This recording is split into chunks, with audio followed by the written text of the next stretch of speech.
Екі кештің арасында бөлеген телефон шалды. Амандық саулық жоқ бірден. Достым, үйдесің бе, кетіп қалма. Төкеңдікіне барамыз. Қазір 2-3 адамды машинама мінгізіп алам. Барып төкеңді әйелінен ажырастырамыз.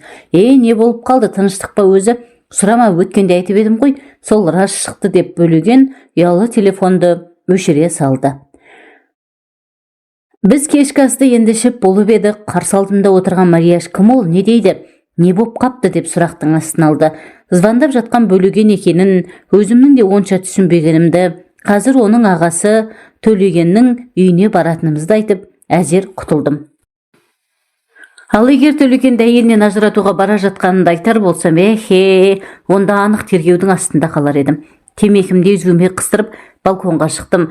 Көз алдымда Төлеген мен әйелі Айымгүл келе қалды. Төлеген жасы 40-тан асқан, қырма сақал, жігіт ағасы. Бойы ортадан жоғары, қой көзді, қалың қасты, сидиған арық, мұрны қоңқиған ауыл қазағы. Өзі бір күлсе рахаттана күлетін, титтейде арамдығы жоқ аңқылдаған кісі. Міне, сол аңқылдаған мінезі үшін қалтарысы көп мына заманда таяқты жебақ келеді.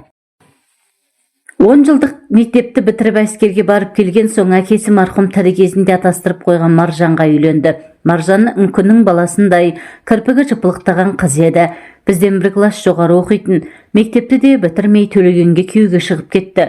Өкінішке орай екеуінің құрған шаңырақтар баянды болмады. 3-4 жылдан кейін ажырасты. Естуімше Маржанға басқа бір жігіт өлердей ғашық екен, қоймай жүріп ақыры бір баласымен алып қашып кетіпті.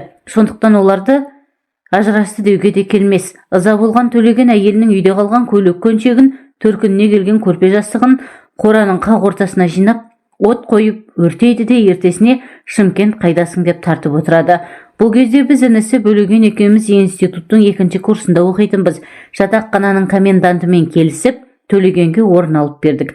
Содан ол біраз күн жынсыз бақсыдай болып жүрді де, бұрынғыдай арқын-жарқын қалпына қайта түсті. Біздің институтта бір жігітке 5 қыздан келетін, курстағы қыздардың арасында бір жұлымырлары болатын. Солар үйрене келе Төкеңді кезек-кезек қолтықтап алып, менің күйеуім дейтінді шығарды. Ондай кезде Төкеңнің екі беті дуылдап, қызарып шыға келетін. Уақыт өтіп жатты. Әскерде жүргенде алған электрик мамандығым зауытқа кірді. Жұмысы 3 ауысымдық еді. Алатын айлығы әжептәуір болғанмен бойдақ адамға қайдан жетсін. Көп замай жатақханаға да электрик бұрып орналасты. Тіпті арагідік біреулердің де жұмысын істеп беретін. Бір күні Бөлеген келді де екі өкпесін қолына алып, достым, айтшы, ана Төлегенге, ол жағызға жоламасын, оның қандай қыз екенін білесің ғой. Аңқаудың ақшасын сорып тауысатын болды. Мені қойшы, ауылда аузын ашып отырған анасына да көк тиын бере алмай жүр. Қуаяқ ол жағыздың есебін тауып, оған тиіп алуы да мүмкін. Өзің неге айтпайсың? Айта-айта шаршадым, түсінбейді, тура басын айналдырып қойғандай. Онда не істейміз? Мен сөйлесуін сөйлесем ғой, бірақ сөзден еш нәрсе шықпаса қайтеміз. Одан да ол жағыздың аузынан қитып, Төкеңді Забираға үйлендіріп қояйық та. Ол Төлегенге тиер ме екен? Әрине тиеді, жасы да өтіп барады. Бізден 2-3 жас үлкен. Қысқы сессиядан кейін стипендия ала алмаған соң қатты қиналып жүр. Ауылынан ақша жіберетін ешкімі жоқ, әкесі ауру, шешесінің тапқаны балаларынан артылмайды. Өткенде маған сырын айтып, осы оқуды қоя тұрсам бекен, қатты қиналып кеттім деген. Егер көнсе тамаша болар еді. Сол күні-ақ Забирамен оңаша отырып сөйлестім. Осылай да осылай. Сен біздің ағамыз Төкеңе күйеуге шық. 1-2 жылда зауыттан пәтер алады. Әзірше осында тұра беріңдер дедім. Забира көнбей қойды. Ол жағызбен жүреді дейді ол. Бар болғаны осы. Төкең ол жағызбен жүрмейді. Ол жағыз онымен жүреді. Қалай түсінбейсің? Түсінбейтін не бар, ұнататын шығар. Ал егер ұнатпаса жігіт емес пе? Қыздың жетегінде кете бере ме? Айтып отырғанның бәрі рас. Оның бер жағында менікі де қып-қызыл зорлық. Әр адамның өзіне лайық мінезі, сезімі, арман тілегі бар ғой. Сол Забира кейін оқуды бітіріп, өз ауылында мұғалім боп істеп, біраз жүріп қалады да, ақылды қатыны өлген 5 балалы тракторшыға күйеуге шығады. Ал біз Бөлеген екеуміз қоймай жүріп ақыры Төкеңді ол жағыздан ажыратып алдық. Арада 5-6 ай өткенде Төкең келіп тұр, мен үйленетін болдым. Кімге? Сен танымайсың, институтта оқиды. Аты Света. Орыс па? Жоқ, қазақ. Дұрысы Сақып Жамал болуы керек. Болуы керегіне ойбаяу, атын да анық білмейсің. Ал фамилиясы кім? Кімнің қызы? Не жұмыс істейді? Төкең бірін білсе, бірін білмейді. Егер білмесеңіз, анығын мен айтайын. Ол келіншектің шын аты Сейпі Жамал. Сақып Жамал оның әпкесінің аты. Жұртпен танысқанда өзін кейде Света, кейде София, кейде Сәпия, кейде әйтеуір солай айта береді. Өзі Қызылорда жақтың қызы. Кооператив техникумда 4-ші курста оқиды. Кешке ресторанда даяшы болып істейді. Сенің де білмейтінің жоқ. Бірақ ол менімен жүреді. Қазір 2 қабат. Енді мен әші білініп қалғанша үйленуім керек. Әйтпесе жұртқа масқара боламыз деп Төкең шарасыздық танытты. Тіліме көнсеңіз үйленбей тұра тұрыңыз. Ақыры той жасап жұртқа жарияламай, өз білгендеріңізді істеп жүр екенсіздер ғой, солай тұра беріңіздер. Мен сізге айтайын, қазіргі тұрған пәтері жалдап алған баспанасы емес, бір дәудің берген сыйы. Іштегі баласы да соныкі болса керек. Төкең біздің бөлмеден басы салбырап шықты. Болған әңгімені Бөлегенге айтып бердім. Ойбай деп. Інісі өзін қойырға жер таппады. Мен сорлы ағам қашан көрсең, өңшең бір сұмырайға жолығады да жүреді. Енді қайттым. Қайтетін ешнәрсесі жоқ. 3-4 күннен соң Төкеңнің екезуі 2 құлағында, қуанышы қойнына симай жетіп келді. Мына үйленіп қойған ба деген арам ой сап ете түсті. Келі мені құшақтай алды. Рахмет саған бауырым. Мені бір анық пәледен құтқарып қалдың. Сенің айтқаның бәрі рас болып шықты. Менің үйленгенім дегенім сол-ақ екен. Света жайылып салды. Үйленген соң апаңды осында алып келеміз. Ауылдағы үйді, мал палын сатып, мына пәтер менікі, мұны да сатып үлкен үй аламыз дейді. Ең қызығы медкарточкасынан оқып қалдым. Ішіндегі баласы 5 айлық екен. Ал біздің танысқанымызға 3 айда болған жоқ. Сонымен Төкеңді тағы да жыратып алдық. Қазақ айтады, момынға күн жоқ деп. Ал біздің Төкең момын ғана емес, аңқауда. Кім не айтса соған сенеді. Өзі өтірік айтпайды, ешкімнің ақысын жемейді. Тіпті өзінде болса барын бере салады. Нағыз тесік қалтаның дәл өзі. Төкеңді біресе ол жағыздан, біресе Светадан ажыратып жүріп, біз институтты бітірмей жатып, Бөлеген Айғанымға мен Марияшқа үйленіп алдық. Әрқайсымыз 2 балалы болып, сол кездегі тәртіппен әскерге де бармадық. Ал Төкең сол бойынша сүрбойдақтың қамытын киіп, сопайып жүріп қалды. Зауыттан бір бөлмелі пәтер бұйырып, анасының қолына алды. Бөлеген жолдамамен Созаққа кеткен. Мен инженер келіншегіммен қалада қалдым. Күнделікті тәш-пішпен Төкеңді іздей қоймадық. Тағы 1-2 жыл өткенде үйленді-ау сүрбойдағы ағамыз. Алған әйелі Айымкүл, ақсары келген, ашық жарқын адам екен. Бұрынғы күйеуі суға кетіп, қайтыс болыпты. Әспетте Төкеңнің реңі кіріп қалыпты. Үсті басы мұнтаздай, көйлегі түктеулі, тамағы пісірулі, еркек бейшараға көп нәрсе керек емес қой. Біз отбасымызбен сиректе болса араласып тұрдық. Тек соңғы кезде үйлерінде солақпандай бойдағы жігіт пайда болды. Бір жолы солардікіне барып келген соң, Марияш жағымсыз әңгіменің шетін шығарды. Айымкүлден бір нәрсе сұрамақшы болып, кухняға кірсем, әлгі жігітпен екеуі қол ұстасып алған, бір-біріне үздіге қарап тұр. Содан қорқып кетіп коридордағы ваннаға кірдім де, суда ағызып бетімді жуа бердім. Сен де бір қызық екенсің, қай-қайдағын айтып. Ол жігіт Төкеңнің қимас дос емес пе? Төкеңді қайдам, ол Айымкүлмен де дос болып алыпты. Осыдан бір бәле шықпаса көрде тұр. Егер бір бәле шыға қалса, барып ажыратамыз да оған үйрендік қой. Бірақ сен тағы біреуге бір нәрсе деп жүрме. Шынымен Марияштың күдігі рас болып шыққаны ма? Осыларды ойлап болғанша Бөлеген де келіп қалды. Жақында ғана сатып алған тозығы жеткен Москвичінде осы қалада тұратын, қазір атағы жұрт аузында жүрген ақын досы Мұхан, милицияда істейтін нағашысы Әшірәлі отыр екен. Мен де барып қосылдым. Төлегеннің әйелін сен жақсы білесің ғой, деп маған қарады формасындағы Әшірәлі. Жағдайды түсіндірші өзің. Не түсіндіретіні бар, бара көреміз ғой. Енді Бөлеген болса ауылда, Төкеңмен жиі болмаса да араласып тұрамыз. Ал мына әңгімені өткенде Бөлегеннен естігенмін. Өтірік шығар деп қойғанмын. Жақында Бөлегеннің үйіне барсам, апасы жылап отыр. Бар болғаны осы. Бір бөлмелі үйінде Төлегеннің досым деп жүретін жігітінің бірге тұрғаны рас па? Рас. 2 жылға таяп қалды шамасы. Жақында бөлек шыққан көрінеді. Бөлек шыққаны құрысын, қыларың қылып болған соң деп Бөлеген сөзге араласты. Айымкүлдің туған баласы тура сол бәледен айнымайды. Барған соң көресіздер ғой. Енді Айымкүл не дейді? Не деуші еді? Мойындайды дейсіз бе? Ант су ішіп адалмын деп жылайды. Әнемі не дегенше Төлегеннің үйіне келдік. Әйелі де өзі де үйінде екен. Төкең аңқылдап, құшақтап, амандасып, бәрімізді төрге сүйреп әлек. Ал Айымкүл болса іші бір жағымсыз нәрсені сезгендей, сазарып, бозарып шыға келді. Милиционер емес пе баяғы? Әшекең Шай ішіңіздер дегенде қаратпай Төлеген мен Айымгүлді алдына отырғызып қойып, сұрақтың астын алды. Ай Төлеген, әлгі жолдасым дегеніңнің аты кім еді? Ол саған қандай жолдас, үйінде қанша уақыт жүрді? Қазір қайда? Онымен баяғыда әскерде бірге служить еткенбіз. Аты Бағдат, өзі Түркістанның жігіті, әйелінен ажырап, жұмыссыз сандалып жүр екен. Зауытқа орналастырып пәтер тапқанша үйде жүре тұр деген едім. Сол 2 жылдай жүріп қалды ғой, жақында ғана пәтерге шықты. Сенмен бірісімен де істей ме? Жоқ, басқасымен де. Барлық жағдайын жасап беріпсіз ғой, 2 жақты жұмыс істесін деп. Ақын жігітіміз түсініп қарқылдап күліп жіберді. Біз де күлдік. Төкен бейшара басын төмен салып мүсәпір халге түсті. Ал келін шырағым, деді Әшекең Айымгүлге қарап. Біздің неге келгенімізді шын сезіп отырған болар, шыныңды айт, әлгі Бағдатпен араларыңда бір нәрсе болды ма? Жоқ деп аршып түсті Айымгүл. Бәрі өтірік, әшейін енемнің айтып жүргені. Әйтпесе не көрініпті? Қасымда байым, басымда баспанам бар. Қалай сенесіздер сондай сөзге? Айымгүл қыстығып жылап жіберді. Мен біртүрлі болып аяп кеттім. Онда шақырыңдар ол жігітті, сөйлесейік. Бөлеген қасына Мұханды ертіп машинасымен тез барып Бағдатты алып келді. Ұзын бойлы қарасы жігіт отырғандардан қол беріп амандасып, басын төмен салып бір шетке отырды. Әшекең енді оны сұрақтың астына алды. Ал жігітім, біз сенің үстіңнен түскен арызды тексеруге келдік. Сенің мына Айымгүл келінмен қандай байланысың бар? Ешқандай, тек жүретін жерім болмай біраз осында тұрдым. Төкеңнің өзі қалағаныңша жүре бер деген. Сен өзі қандай адамсың? Жүре бер десе жүре бересің бе? Айналдырған жалғыз бір бөлмелі үй, мұның қай жағына жатасың? Келген кеткеннен де ұялмайсың ба? Сен еркек емес, еш шығарсың. Қазір ана бесіктегі баланы көреміз. Одан кейін не дер екенсің? Ал Айымгүл келін, сен де мойындамай отырсың. Енді бәрібір жақсы болмайды. Шешесі мен інісі сырт айналған соң сенен ажырасады.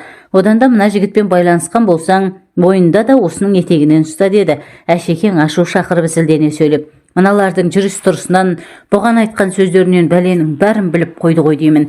Әкеліңдер баланы. Айымгүл сүйретіліп бесікке барды да көтеріп беріп сылқ етіп отыра кетті. Содан дауыс салып жылап жіберді. Бәрі рас, Төкеңнің көзіне шөп салдым. Кешіріңіздер мені. Төлеген, кешір алсаң кешір мені. Мен бұл әңгіме дәл осындай тез бітеді деп ойламаппын. 2 жақта мойындамай құр бекерге біз жаманатты боламыз ғой деп едім. Бірақ қылмыс істеген адам қылмысын мойнына тастамай үнемі көтеріп жүреді деген сөз рас болса керек. Жаратылысы нәзік Айымгүл шыдай алмай-ақ кетті. Бұл жерде әрине бір сүйіспеншілік болмаса керек. Ұзақ түндерде келіншекпен оңаша қалған арам жігіт дегеніне жеткен. Бәріміз біраз уақытын түнсіз қалдық. Айымгүл отырған жерінде отырып қалды да, Төлеген не істерін білмей, 2 қолын жұдырықтап алып бір-бірімен соққылап тісін шықырлатты. Жүгіріп барып Бағдатты болмаса Айымгүлді сабайтын шығар деп ойлап едім. Еш нәрсе істемеді. Құрашейін өзінен өзі кіжініп қала берді. Үнсіздікті тағы да Әшекең бұзды. Ал енді Айымгүл, шырағым, сен жинал, киім-кешегіңді алып бесігіңді көтеріп, мына тапқан жігітіңнің соңынан ер. Әшекең айтты, бітті. Айымгүл шифонерді ашып, киім-кешегін, баланың жаялығын буып түйіп салбырап бесікке жақындады. Бағдат барып бесікті көтерді. Мынаның үйінде көрпесі де жоқ шығар, бір көрпе жастық бер деп Бөлеген Төкеңе қарады. Осы сөзді күтіп тұрғандай ол жүгіріп барып, 2 көрпе мен 2 жастықты көтеріп алып шықты. Содан бері қаншама жыл өтті. Алғашқыда енді үйленбеймін деп жүрген Төкеңді қоймай жүріп, Айғанымның отырып қалған жақын сіңлісіне үйлендірдік. Енді ағайынды екеуі бір-бірімен бажа болды. Қазір 3 бала, 1 қызы бар. Оның үстіне баяғы Маржаннан туған баласын да алып келген. Төкең оны үйлендіріп басына баспана соғып берді. Келіні өте пысық боп шықты. Төкеңе тартқан 2 баласын сүйрелеп, апта сайын үлкен үйге келіп тұрады. Ал Маржан үлкен баласын сыйыстырмаған күйеуінен ажырап кеткен. Қазір одан туған қызымен екеуі ғана. Айымгүл болса оны баяғы еркек артыншақ тастап кетіпті. Аяғын аңдамай шалыс басқан келіншек еркектің тепкісінен кейін азып тозып бұл өмірден баз кешіп кетпекші де болған, бірақ кете алмады. Балпанақтай болып өсіп қалған баласын да қимады. Ол ақыры біреулерге айтып жүріп, баланы баяғы суға кеткен күйеуінің атына жаздырып алды. Қазір соның тілеуін тілеп отыр. Бұл әңгіме толығымен болған оқиға ізімен жазылды. Әрине, кейіпкерлердің аты жөнін түгелдей өзгертілді.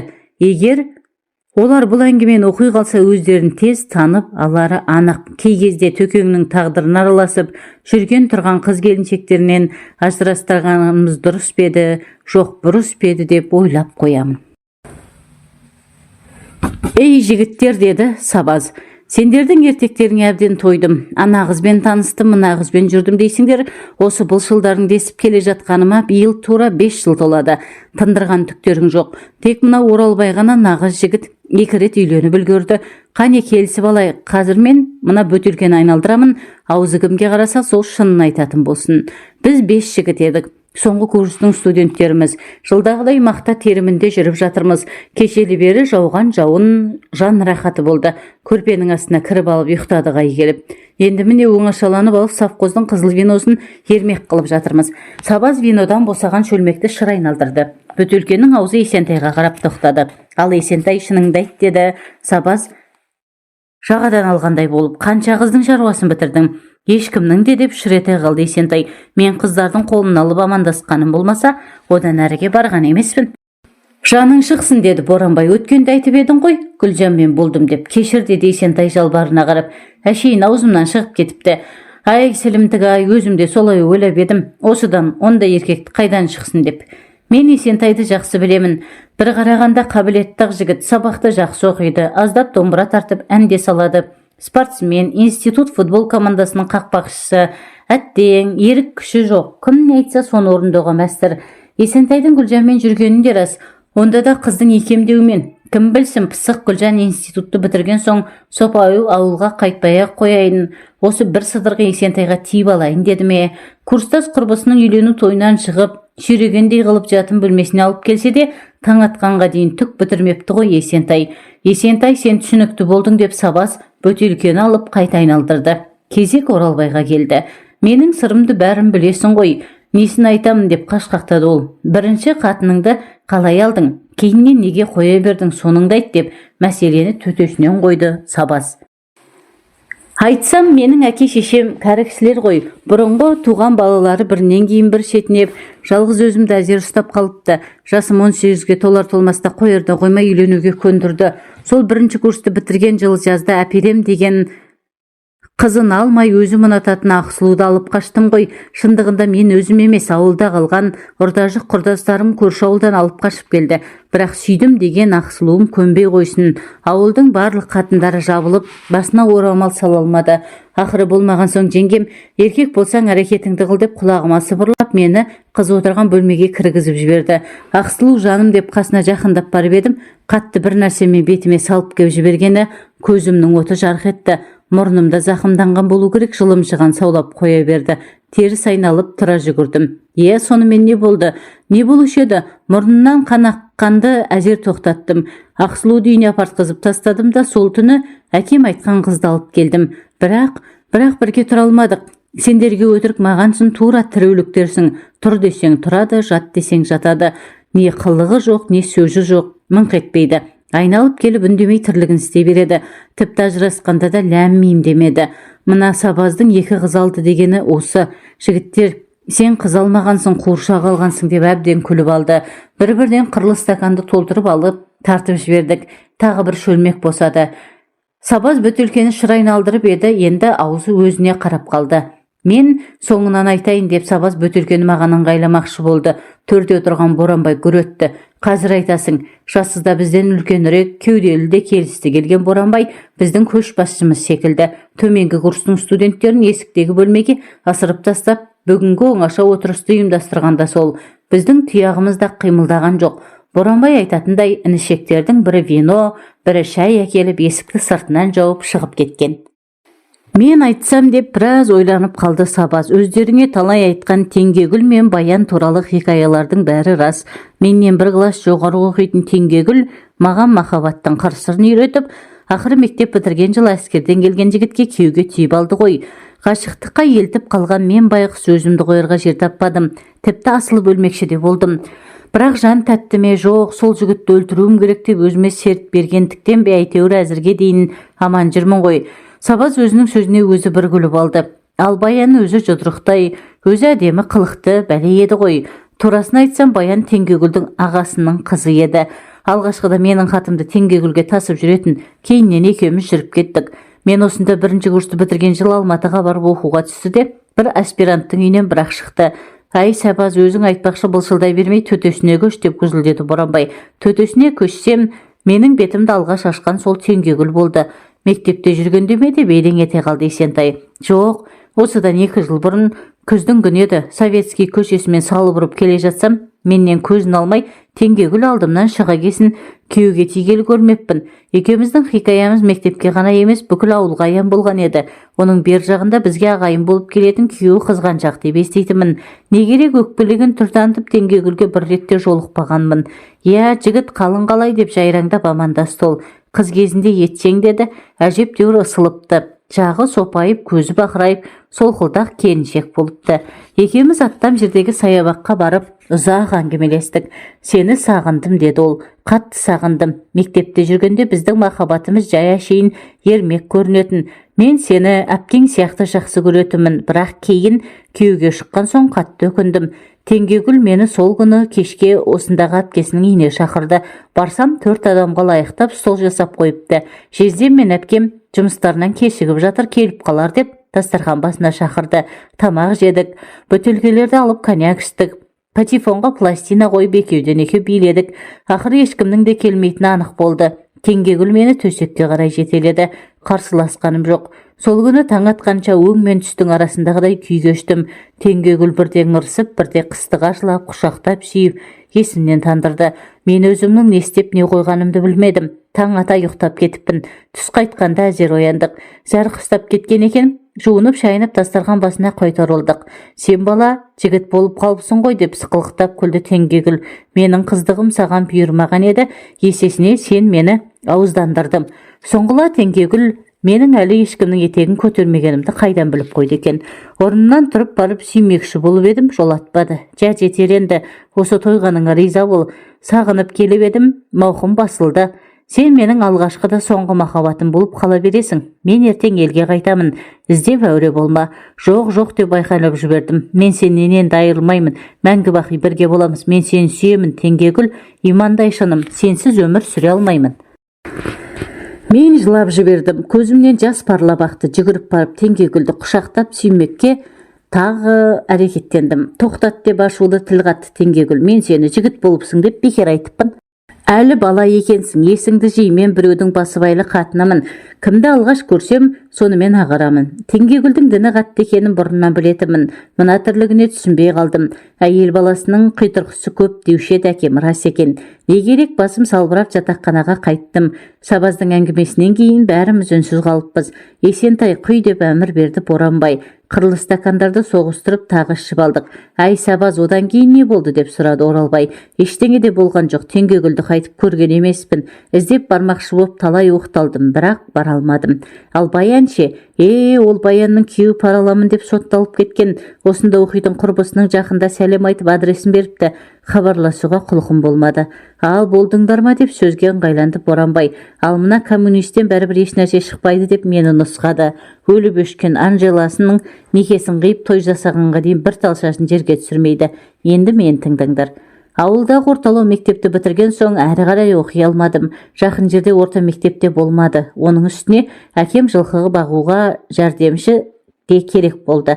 Біздің Шаянның жері шүйгін ғой шіркін. Қысы-жазы жылқылар өз аяғымен тамағын тауып жейді. Тек ит құстан аман сақтасаң болғаны. Бірақ жас адам жеке жүргеннен жалығады екен. 2 жылдан соң оқимын деп қиғылық салдым. Ақыры болмаған соң әкем совхоздың орталығында тұратын Жамағайын туысымыздың үйіне апарып тастады. Үйдің егесі 2 жыл бұрын аяқ астынан ауырып қайтыс болып кеткен еді. Артында әлі мектепке бармаған 2 баласы қалған. Әйелі мені жаныма жалау боларсың деп жақсы қабылдады. Расында да ауыл жағдайында еркексіз үйдің күні қараң. Малға қарап, малағын шығару керек, отын жарып, жоңышқа ұру керек. Енді соның бәрі менің мойнымда. Оның бер жағында орталыққа қатынағандарға шешем сыққан майы бар ма, қақтаған еті бар ма, сыбаға да беріп жіберді. Бәрі ойдағыдай еді. Әңгіменің қызығы қар жауып, күн суыған соң басталды. Жеңешем алдымен қоржын тамның екінші жағында жатқан мені жаурап қаласың деп от жағылатын өзінің бөлмесіне кіргізіп алды. Байқаймын, күн өткен сайын төсектеріміз жақындап келе жатқандай ма? Мен де тірі жанмын ғой, төсекке жатқан соң жеңешемнің демалысын, жүрек соғысын тыңдай бастаймын. Бір күні маған қарай жалаңаш білегін созғандай болды. Одан әрі шыдам қалмады. Лып етіп төсегіне кіріп бардым. Кет әрі деген жоқ. Ауа жетпей алқынып құшақтай алдым. Не керек, бір қолыммен көйлегін көтеріп жіберіп, резиналы лыпасын сирағынан асырып сыпырып тастадым. Өзімді де ыңғайлап екі санның арасына кіре бергенде масқарам шығып, бойымнан қуатым құйылып-ақ кеткені. Тыз ете қалған бір ұрттам нәрсе кеудесіне қарай шашырады. Ойбу, мырзағай, байқасаң қайтеді дейді жеңешем, тура бір үстіне шай төгіп алғандай. Ұяттан өртене жаздап, өз төсегіме кеп жаттым. Жүрегім дүрсілдеп кеудемнен шығып кете жаздады. Жеңешем шырағын жағып, үсті басын жуып тазалап, шкафтан таза көйлегін алып ауыстырды. Шамды сөндіріп орнына жатты да қолын созып мені өзіне тартты. Болары болды, енді алмай-ақ қой деді. Ағаң болса өлді, Құдай алдында да күнәһар емеспіз. Өзің билеп төстей бер. Құшағымыз қайта айқасты. Бұл жолы мүлт жібергенім жоқ.